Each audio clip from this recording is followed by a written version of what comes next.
जय हिंद बच्चों, आज हम द्विघात समीकरण से संबंधित जो भी इंपॉर्टेंट क्वेश्चन आपके बोर्ड एग्जाम में पूछे जा सकते हैं उन क्वेश्चन पे आज हम चर्चा करने वाले हैं। तो द्विघात समीकरण से संबंधित जो भी इंपॉर्टेंट क्वेश्चन अगर आप देख रहे हैं तो उससे पहले जितने भी इंपॉर्टेंट क्वेश्चन की सीरीज थी उन सभी सीरीज को आप अवश्य देख लें, आपके बोर्ड एग्जाम के लिए बहुत ज़्यादा हेल्पफुल है।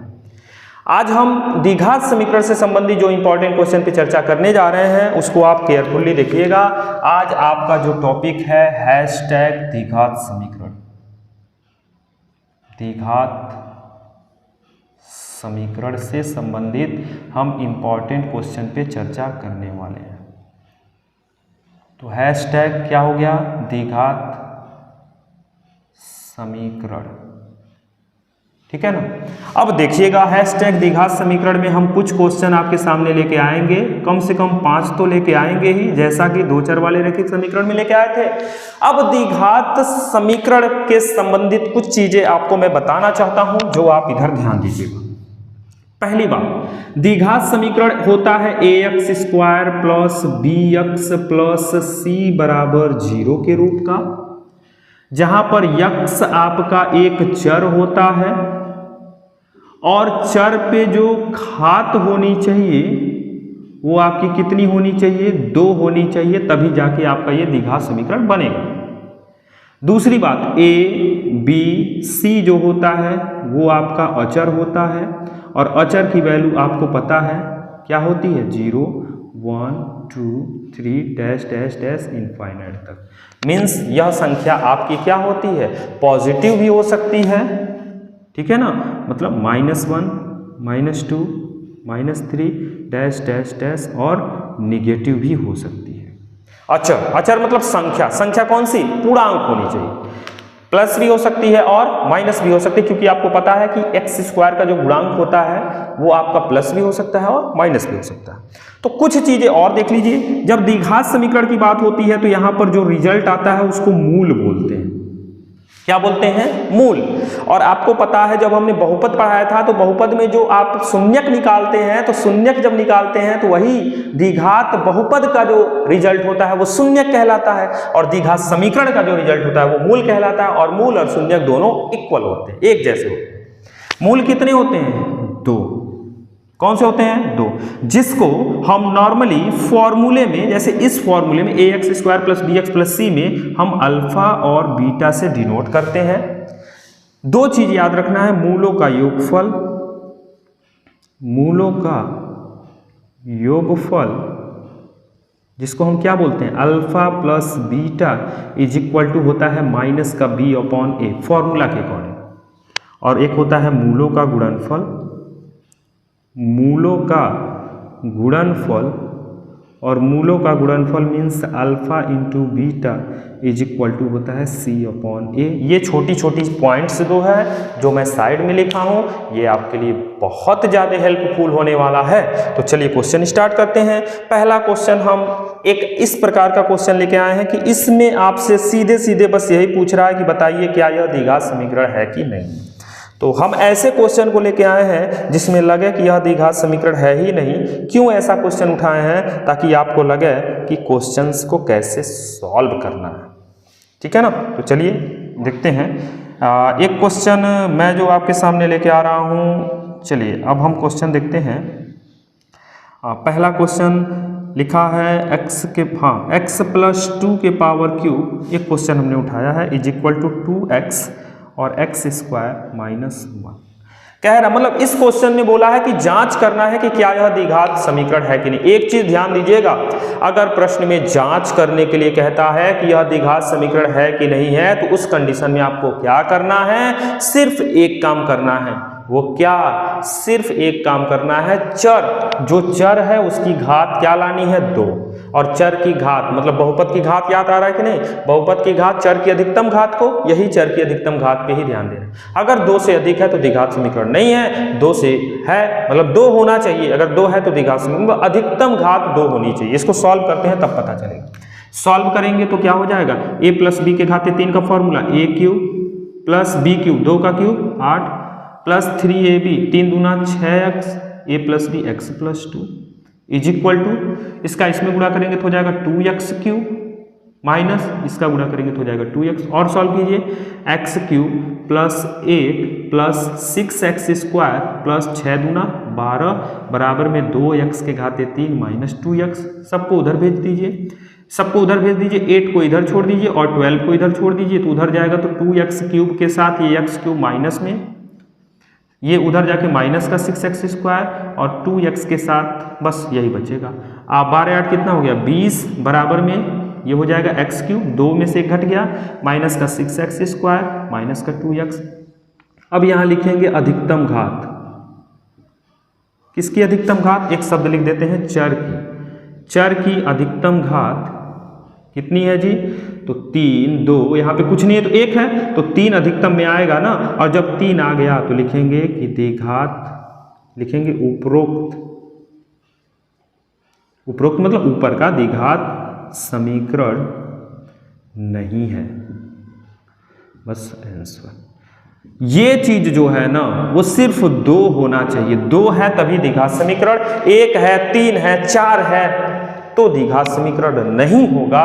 तो पहला क्वेश्चन जो हमने उठाया द्विघात समीकरण की जांच करने से संबंधित प्रश्न उठाया है। दूसरा क्वेश्चन अब जो उठा रहे हैं उस क्वेश्चन को ध्यान से देखिएगा। दूसरा क्वेश्चन जो मैं उठा रहा हूं बहुत गजब का क्वेश्चन है और एग्जाम में तो कई बार यह क्वेश्चन एकदम वेरी इंपॉर्टेंट, तो आप लगा के रखिए, इंपॉर्टेंट इतना ज्यादा है। क्या कह रहा है, एक रेलगाड़ी, याद आया कि नहीं प्रश्न, एक रेलगाड़ी 480 किलोमीटर की दूरी समान चाल, ये ध्यान रखिएगा, समान चाल से तय करती है। यदि इसकी चाल 8 किलोमीटर प्रति घंटा कम होती तो उस दूरी को तय करने में 3 घंटा अधिक समय लेती। रेलगाड़ी की चाल ज्ञात कीजिए। सबसे पहले रेलगाड़ी की चाल मान लीजिए, माना रेलगाड़ी की चाल, सबसे पहले क्या लिखेंगे, माना रेलगाड़ी की चाल बराबर क्या, x किलोमीटर पर आवर। अब यहां पर हेडिंग डालेंगे प्रश्नानुसार, प्रश्न के अनुसार आप क्वेश्चन को सॉल्व करेंगे। एक बात आप याद रखिएगा, इस क्वेश्चन को मैं अभी प्रैक्टिकली आपको बताने वाला हूं, कैसे, ध्यान दीजिएगा। कह रहा है कि यदि 480 किलोमीटर है तो 480 किलोमीटर है, और समय देखिएगा यहां पर कह रहा है 3 घंटे अधिक, मतलब जो भी रिजल्ट है वो 3 घंटे के बराबर में कब होगा, जब 480 और 480 में क्या करेंगे, या फिर इसको ऐसे क्लियरली समझो, 3 घंटे अधिक किधर करेंगे, तो 480 के लिए समय यक्स के हिसाब से।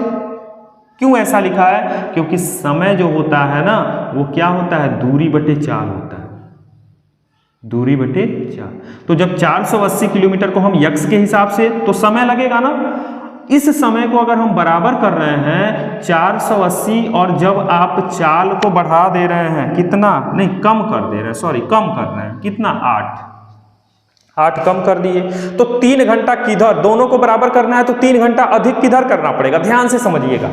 सपोज दैट अगर यक्स आपका 12 होता तो 12 चौक के 48 मीन्स 40 घंटे समय होता, 12 में से 8 गया 4 मतलब 4 एकम 4, 4 दूनी 8, 120 घंटे और 40 घंटे। तो 3 घंटे किधर बढ़ाएंगे, जिधर कम होगा उसी में तो बढ़ाएंगे, तो बस 3 घंटे इधर बढ़ा दीजिए प्लस का 3। समझ में आया क्वेश्चन, ये है फॉर्मेट बनाने का इस क्वेश्चन का। अब इस क्वेश्चन में समीकरण बन गया है, इसको सॉल्व करके रिजल्ट लाइए तो हो जाएगा 480 प्लस 480 बटा यक्स प्लस है 3 को उधर भेज दीजिए या फिर इसको उधर ले जाइए, तो 3 बराबर मतलब 480 बटे में x माइनस 8, ये उधर जाके माइनस का 480 बटे में x, और बराबर में केवल क्या बचेगा 3। इस क्वेश्चन को 480 है ना, हाँ। अब इस क्वेश्चन को सॉल्व कीजिए, लॉस ऑफ कितना हो जाएगा, x माइनस 8 और x का गुणा करेंगे तो हो जाएगा 480x माइनस x से x कटेगा, इसका इसमें गुणा करेंगे तो हो जाएगा 480x माइनस माइनस प्लस 8 का गुणा कर देंगे, 8 0 0, 8 अठाई 64 को 4 हासिल 6, 8 चौको 32, 32 और 6 हो जाएगा 38 बराबर में 3, ये इससे कैंसिल। अब 38 40 बराबर में इधर गुणा कर देंगे तो 3 का गुणा x का x में करेंगे तो x स्क्वायर माइनस 8x, 3 से इसको देखिए कटेगा क्या, 3 से काट दीजिए, 3 से अगर कट रहा है तो कटेगा क्या, 3 एकम 3, 3 दूना 6, 3 8 24। अब यहाँ पर एक्स स्क्वायर माइनस 8x, इसको भी उधर ले जाइए, माइनस 1280 बराबर में क्या हो गया 0। इसको सॉल्व कर दीजिए, आपको माइनस करके 8 लाना है और गुणा करके 1280 लाना है। तो 1280 का तुरंत आप क्या निकाल लीजिए, लॉसो निकाल लीजिए। 2 से कटेगा, 2 छके 12, 2 चौके 8, फिर 2 से कटेगा, 2 तिया 6, 2 दूना 4, फिर 2 से कटेगा, 2 एक कम 2, 2 छके 12, फिर 2 से कटेगा 80, 2 से कटेगा 40, 2 से कटेगा 20, 2 से कटेगा 10, 2 से कटेगा 5, 5 से कटेगा 1, 8 लाना है, ध्यान दीजिएगा। 5 दूना 10, दूना 20, दूना 40, 2 दूना 4, दूना 8, दूना 16, दूना 32। अब 32 और 40 के बीच का अंतर 8 आया कि नहीं, तो x square minus 40 minus 32 x minus 1280 बराबर 0। ऐसा क्यों लिखा गया है, इसलिए लिखा गया है क्योंकि इनका अंतर 8 और गुणा करने पे ये मिल जाएगा। तोड़ दीजिए, x square minus 40x minus minus plus का 32x माइनस 1280 बराबर 0। इन दोनों में कॉमन लेंगे तो x कॉमन होगा, तो x माइनस 40 बचेगा। अब जो यहाँ बचा है उसको यहाँ पे लिख लो x माइनस 40। अब यहाँ x है तो 32, यहाँ जो बचेगा वो उतार दो सीधे सीधे, इसमें ज़्यादा सोचना नहीं है ही नहीं। अब दो चीज़, तो x माइनस 40 हो जाएगा एक कोष्टक में और x प्लस 32 हो जाएगा एक कोष्टक में बराबर 0। अब यहाँ दो कंडीशन, क्या, जब x माइनस 40 बराबर 0 तो x बराबर कितना 40, और फिर लिखेंगे जब क्या x प्लस 32 बराबर 0 तो x बराबर कितना माइनस का 32। और आपको पता है माइनस वाला क्या होता है, अमान्य होता है, ये रिजल्ट नहीं लेते हैं। तो x की वैल्यू 4 मीन्स आपका हो जाएगा रेलगाड़ी की चाल, रेलगाड़ी की चाल बराबर 40 किलोमीटर पर आवर। ये गजब का क्वेश्चन था और इम्पॉर्टेंट था, एक बार मैं देख लूँ, समझ में आ गया। गजब का क्वेश्चन था और इम्पॉर्टेंट था, इस बात को आप ध्यान दीजिएगा। अब चलिए इसको जल्दी से इरेज करके हम तीसरे क्वेश्चन की ओर बढ़ते हैं। 2 तो हो गया, तीसरा देखते हैं। अच्छे अच्छे क्वेश्चन मैं लेके आया हूँ आपके पास, जो भी क्वेश्चन मैं लाया हूँ वो सभी इम्पॉर्टेंट क्वेश्चन है। इस बात की जानकारी मैं आप तक पहुँचाने की कोशिश कर रहा हूँ, ये बात ध्यान दीजिएगा। अगला जो हमने उठाया है उसमें बात होने वाली है, आपसे मूल पूछ रहा है, द्विघात समीकरण का मूल। तो चलिए मूल ज्ञात कर लेते हैं। तीसरा क्वेश्चन जो हमने उठाया है, तो इसमें मैं आपसे जो बात करने वाला हूँ, दिमाग में आपके बहुत सारे क्वेश्चंस होंगे, लेकिन मैं आपको एक क्वेश्चन दे रहा हूँ। करड़ी में 2 x square plus 7x plus 5 करड़ी में 2 बराबर में 0।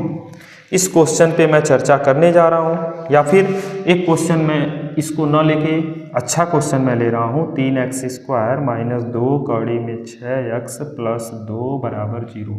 क्योंकि उदाहरण से भी आपके क्वेश्चन पूछे जाते हैं, इसलिए मैंने उदाहरण से प्रश्न लिया है। इसके पहले जो क्वेश्चन लिखा था वो भी इंपॉर्टेंट है, लेकिन उदाहरण वाला क्वेश्चन थोड़ा सा बढ़िया हो जाता है। अब इसको सॉल्व कैसे करेंगे, तो आपको पता है ax स्क्वायर प्लस bx, ए और सी का गुणा करके बी और लाना होता है। तो ये प्लस है तो मतलब प्लस करके आपको 2 कड़ी में 6 लाना है, 2 कड़ी में 6 लाना है। तो 3 दूना यहाँ साइड में कर लेते हैं, 3 का गुणा 2 में करेंगे तो कितना हो जाएगा 6। अब 6 को 2 कड़ी में 6 लाना है, तो इस 6 को आप क्या क्या कर सकते हो। 6 को, आपका प्रश्न यही था ना, एक बार मैं प्रश्न चेक कर लूँ क्योंकि जल्दीबाजी में प्रश्न कभी कभी गड़बड़ हो जाता है। अब आपको 6 लाना है और यहाँ पर जोड़ के प्लस करके 2 कड़ी में 6 लाना है। तो आपको पता है किसी भी संख्या को अगर कड़ी के रूप में गुणा करें तो रिजल्ट 6 होता है। तो कड़ी में 6 का कड़ी में 6 में गुणा करेंगे 6, और जब इन दोनों को जोड़ेंगे तो कितना हो जाएगा 2 कड़ी में 6। तो बस टूट गया, तो क्या 3x स्क्वायर माइनस ये हो जाएगा कड़ी में 6 प्लस कड़ी में 6 और x प्लस 2 बराबर में क्या हो गया 0। टूट गया ना, आसान सवाल था। अब यहाँ पर क्या हो जाएगा 3x स्क्वायर माइनस कड़ी में 6x प्लस माइनस माइनस कड़ी में 6x प्लस का 2 बराबर में 0। अब यहाँ पर क्या कॉमन, दोनों में क्या ले सकते हैं, x कॉमन लीजिए तो बचेगा 3 माइनस कड़ी में, यहाँ x भी बचेगा ना, 3x माइनस कड़ी में 6। इन दोनों में क्या कॉमन लेंगे। अब यहाँ पर तो गजब का ट्रिक लगाना पड़ेगा ना इन दोनों में। अब ये चीज़ यहाँ पर बच रहा है कि नहीं बच रहा है ये भी सोचना। इससे बेस्ट ये है, एक लाइन में आपको ये बताना चाहूँगा क्योंकि यहाँ आगे जाके क्वेश्चन फंस रहा है। इस 3 को लिख लीजिए कौड़ी में 3 गुणे कौड़ी में 3 एक्स स्क्वायर। इस 6 को लिख लीजिए कौड़ी में 3 गुणे कौड़ी में 2 एक्स, क्योंकि 3 दूना 6। इस 6 को लिख दीजिए कौड़ी में 3 गुणे कौड़ी में 2 एक्स, और 2 को लिख लीजिए कौड़ी में 2 गुणे कौड़ी में 2 और बराबर 0। ये पॉइंट समझ में आया कि नहीं?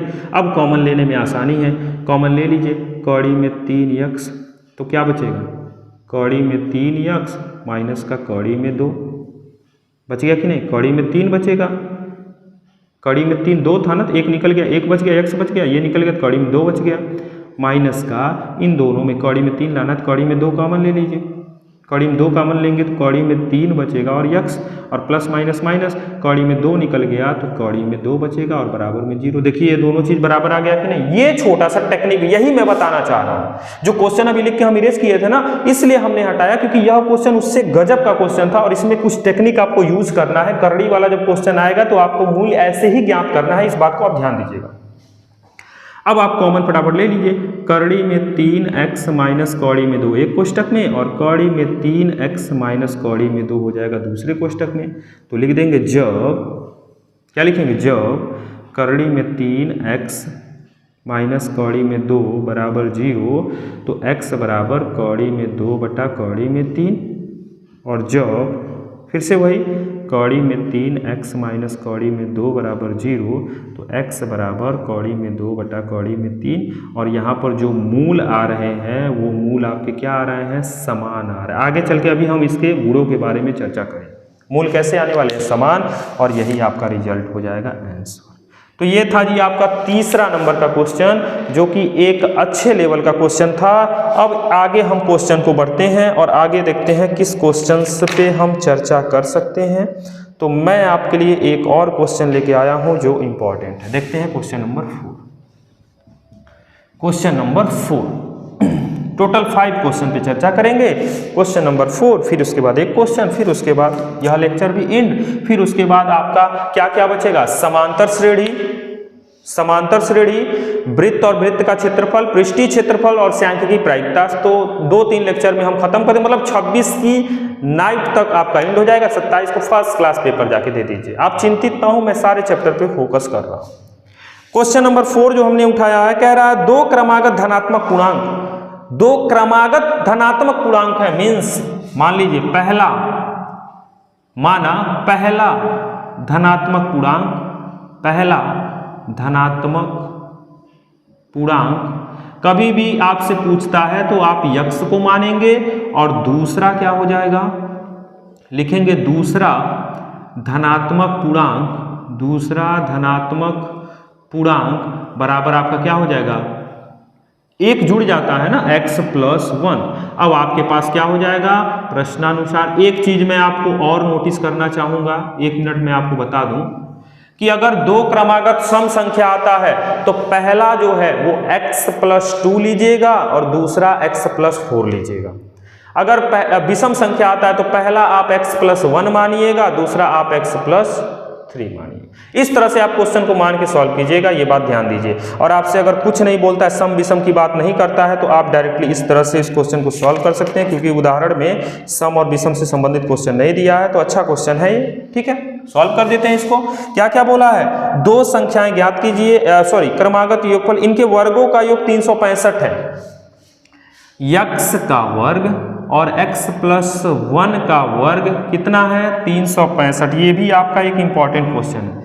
तो x² a + b का होल स्क्वायर a² + 1 का स्क्वायर 1 + 2ab मतलब 2x = 365। x क्या हो जाएगा? 2x² प्लस का 2x, और 365 में से 1 घट जाएगा तो 364। 2 कॉमन ले लीजिए, x² + x = 364, 2 से काट दीजिए, 2 × 1 = 2, 2 × 8 = 16, 2 दूना 4, मतलब x² + x माइनस का 182 बराबर में कितना हो जाएगा? 0। अब इसके मूल आप आसानी से ज्ञात कर सकते हैं, जो भी x की वैल्यू आएगी कौन सी वैल्यू, पॉजिटिव वाले वैल्यू पे ध्यान दीजिएगा, क्योंकि जो निगेटिव वैल्यू होगी वो आपकी क्या हो जाएगी, अमान्य हो जाएगी। और अमान्य वाले कंडीशन में नहीं, जो भी x की वैल्यू आएगी वो पहला हो जाएगा, उसमें एक जोड़ के दूसरा बना लीजिएगा। ये मैं आपके लिए HW छोड़ रहा हूँ, इसको आप फटाफट कर लीजिएगा। तो 4 क्वेश्चन हम फटाफट कर ही लिए। एक क्वेश्चन पे और चर्चा करने वाले हैं। वो जो एक क्वेश्चन पे हम चर्चा करने वाले हैं, क्योंकि आपको पता है पूर्ण वर्ग बनाने की विधि यह आपके सिलेबस से कट गया है, तो पूर्ण वर्ग बनाने की विधि से संबंधित क्वेश्चन आएगा ही नहीं। तो पूर्ण वर्ग बनाने की विधि से संबंधित क्वेश्चन अगर आ नहीं रहा है तो आपके लिए सबसे बेस्ट है, अब मूलों के अस्तित्व के बारे में हम बता दें कि कब मूलों का अस्तित्व क्या होगा। इसके लिए विविक्त कर जानना पड़ेगा। विविक्त कर क्या है आपको फटाफट बता देते हैं, फिर क्वेश्चन नंबर 5 निकाल लेंगे। अब ध्यान से समझिएगा। क्वेश्चन नंबर 5 से पहले मैं कुछ चीजें आपको यहां पे क्लियर कर लूं। एक होता है क्या, विविक्त कर। विविक्त कर, विविक्त कर को हम किससे डिनोट करते हैं, डी से, इज इक्वल टू होता है b² - 4ac। आपने एक सूत्र पढ़ा था जिसे द्विघाती सूत्र बोलते हैं। क्या, द्विघाती सूत्र जो आपके सिलेबस में कट गया है। द्विघाती सूत्र क्या होता था, जिसमें x की वैल्यू निकालते थे -b ± √b² - 4ac अपॉन में क्या होता था 2a। अब इसके जो प्रकृति होते हैं विविक्तकर के, वो 3 प्रकृति होते हैं, और तीनों प्रकृति में क्या होते हैं, मूल की बात हो रही है। मूल, मूल, मूल। एक में मूल क्या होगा, समान होगा। एक में मूल क्या होगा, असमान होगा। और एक में मूल क्या होगा, नहीं होगा, मतलब मूल ही नहीं होगा। कैसे, अगर रूट में, मतलब अगर d की वैल्यू 0 से छोटी है तो मूल नहीं होगा। अगर d की वैल्यू 0 के बराबर है तो समान होगा। अगर d की वैल्यू 0 से बड़ी है तो आपका असमान होगा। ये कुछ कंडीशन दिए गए हैं। इन कंडीशन से हम विविक्तकर मतलब प्रकृति क्या पता लगाते हैं, इसकी प्रकृति कैसी होगी, मतलब मूलों की प्रकृति कैसी होगी। तो प्रकृति वाला क्वेश्चन अगर पूछता है तो यहां से हम बता सकते हैं।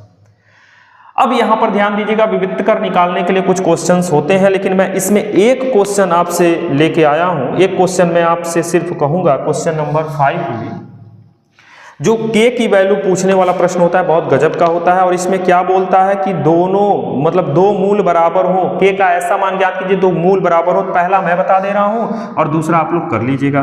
2x² प्लस का kx प्लस का 3 बराबर 0। और बोला है क्या, मूल बराबर। तो लिखेंगे मूल बराबर की स्थिति में, मूल बराबर की स्थिति में, मूल बराबर की स्थिति में क्या हो जाएगा, d इज इक्वल टू 0। और d को क्या कहते हैं, b² - 4ac बराबर में 0। और b², ये a है, ये b है, ये c है, मतलब k का स्क्वायर -4 × a 2 × c 3 बराबर 0। तो k का स्क्वायर -4ac, 4 दूनी 8 त्रिकी 24 बराबर में कितना हो जाएगा 0। मतलब k² is equal to 24 means k is equal to plus का 24, मीन्स स्क्वायर उधर जाके करड़ी में 24 बनाएगा, means k is equal to plus minus करड़ी में कितना हो जाएगा 24। और यही आपका क्या हो जाएगा आंसर। दूसरा वाला जो है उसे कर लीजिएगा। और इसके साथ ही साथ मैं आपको कुछ और क्वेश्चन दे रहा हूं जो आपकी स्क्रीन पे शो हो रहा होगा, उस क्वेश्चन को भी आप स्वयं कर लेंगे। अगर आपको वीडियो अच्छा लगा होगा तो लाइक करना है और अपने फ्रेंड तक यह वीडियो अवश्य पहुंचाइएगा, क्योंकि उनके लिए भी यह वीडियो हेल्पफुल हो पाएगा। और अभी तक आप चैनल को सब्सक्राइब नहीं किए हैं तो चैनल को प्लीज़ आप सब्सक्राइब कर लें। धन्यवाद, जय हिंद।